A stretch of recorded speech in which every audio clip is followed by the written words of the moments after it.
Now, Saudi Arabia's foreign minister says Russia's moves are making it harder to solve the Syrian crisis. Adel al-Jubeir and other U.S. allies attended a UN summit on Tuesday, led by President Obama. In an interview you'll see only on CBS This Morning, al-Jubeir talks about the fight against ISIS, which is called Daesh in the Arab world. Russia says it's in Syria to defeat ISIS. Do you believe that's why they're there? I believe that there is an international coalition to fight ISIS in Syria. And this coalition includes a number of countries, and I believe that if the Russians want to be part of that coalition, I doubt any of the members would mind. But they're currently not. Correct. So the question that it begs is, why would they go to Syria unilaterally to fight Daesh when there is an international coalition in place fighting Daesh as we speak?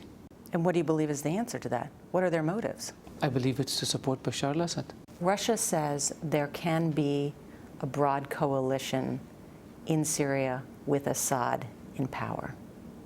Is that conceivable? Inconceivable. They're proposing a coalition with Assad to fight against Daesh in Syria. He was the person who created them. So you believe Russia is complicating this effort?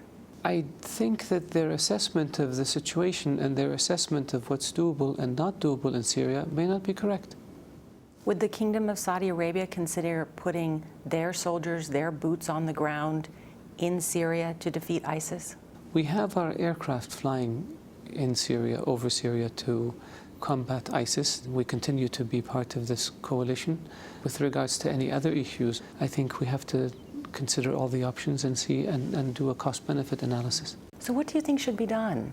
I mean, what's going to break the logjam in Syria? I believe there has to be more robust intervention in Syria. I believe that the world has to be more firm in insisting that Bashar al-Assad leave. If he wants to leave through a political process, that would be preferable. In your view, how long could Assad stay in power under any exit deal? Secretary Kerry seemed to say that Assad would stick around until ISIS was defeated. This could be a long term. I don't know. I think a political transition would require, as I mentioned, a governing council that takes over authority, prepares the country for elections, writes a new constitution, maintains the institutions of the state, both military and civilian, while Assad departs. I mean, you can see it's the front page of the paper today, too. Arab spurn military push by Moscow inside Syria. You've already had 10 countries that have been working for a year with airstrikes trying to get rid of ISIS, and ISIS has already grown in power. So that's why there's this, why all of a sudden is Russia stepping in unilaterally and not cooperating with the rest of us?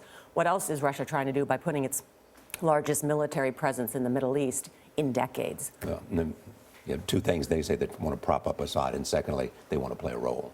Yeah, that is complicated. Everybody's working on it. Somebody needs to come up with something sooner rather than later. Thank you.